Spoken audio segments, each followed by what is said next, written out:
তো দেখেন এক হাতে নুডলস আর এক হাতে মাংস নিয়ে বসে পড়লাম মাংস কাটতে।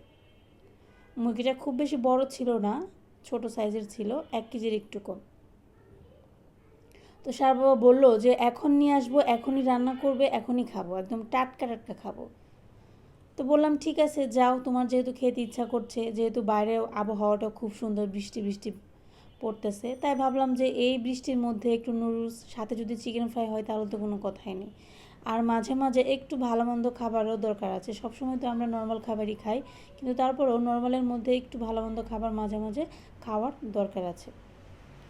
তাই আর কি অনেক কিছু চিন্তা ভাবনা করে ভাবলাম যে অলসতা করে বসে লাভ নেই, ভালো মন্দ খেতে হলে একটু গায়ে গতরে খাটতে তো হবেই।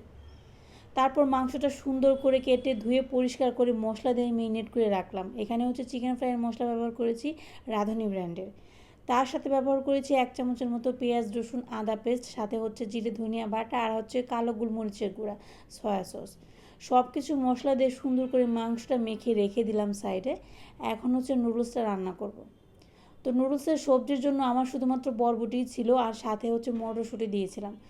অনেক দিন যাবৎ একটা কথা কানের কাছে ঘ্যান ঘ্যান করতেছি সারার বাবার কাছে, যে আমাকে কিছু পরিমাণ গাজর এনে দাও, কারণ গাজর যদি নুডলসে না দেই তাহলে কেন জানি না দেখতেও ভালো লাগে না, খাওয়ার সময়ও নিজের কাছে ভালো লাগে না।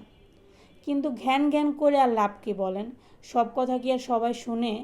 অনেক দিন যাবৎ বলতেছি কিন্তু শুনছেই না।